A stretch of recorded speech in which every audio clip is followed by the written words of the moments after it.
Hey everyone, welcome back to my channel. If you're new here, my name is Renee, and today I wanted to talk about my fitness routine, movement, and staying active during pregnancy. I have found that exercising during pregnancy has been a completely different ballgame from following a regular fitness routine. My body is changing daily, my mood and energy is up and down, and I've just in general experienced a huge shift in my priorities. So today I wanted to talk to you about my personal experience, how my exercises and fitness routine have changed from trimester to trimester, and then what I've been doing to stay motivated. And then at the end of this video, I'm going to take you through a 10-minute full body circuit that you can do right along with me. This routine is specifically designed to be gentle on your pelvis and wrists, so it's really amazing, especially if you are dealing with common third trimester aches like I am, specifically pubic symphysis dysfunction and carpal tunnel syndrome. To give you a little context on where I'm coming from, before I got pregnant, I used to be very active. I was working out pretty consistently, like 5 to 6 days a week, and I was doing HIIT circuits, lifting weights, I was running, and I love those exercises because they really challenged me, they pushed me, and I always broke a sweat. But as you probably know, pregnancy changes everything. Instead of focusing on trying to break personal records, my entire routine shifted to preparing my body for the marathon of labor, delivery, and postpartum recovery. Because of that, I had to change my routine pretty significantly. My first trimester, honestly, I was just in survival mode.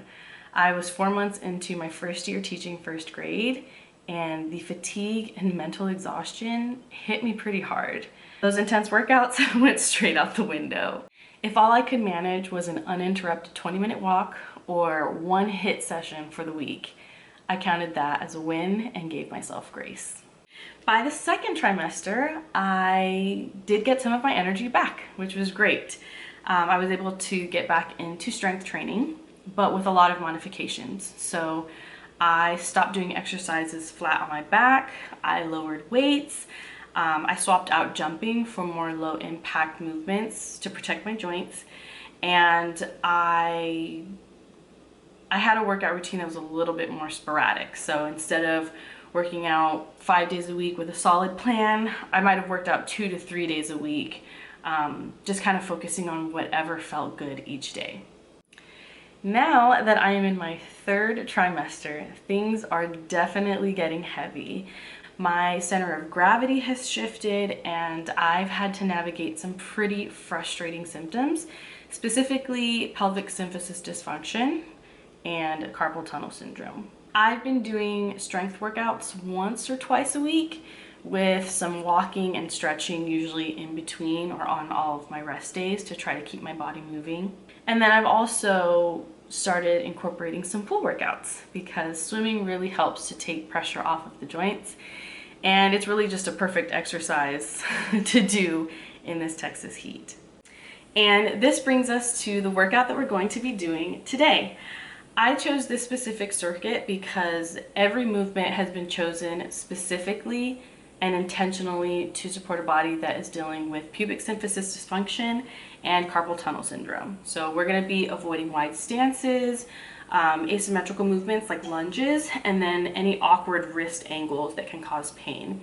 And instead, we're going to keep everything narrow, supported, and neutral. I forgot to mention that this workout is a variation of a HIIT or high intensity interval training workout.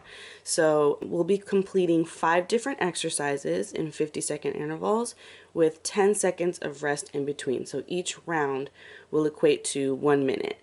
And then instead of focusing on the intensity of the exercise and just pushing super hard, I want us to focus more on our form and posture so that we can target specific muscles and prevent injury. There will also be a countdown clock for each exercise, so when you see the numbers in blue, that means it's time to work and do the exercise, and when you see the numbers in pink, that means you can rest for 10 seconds and maybe catch your breath and get a sip of water. If you're ready to move with me, you are going to need a couple of dumbbells, a kettlebell, an exercise ball, a supportive chair to sit on, and then you'll also need a ball or a firm pillow to put between your knees.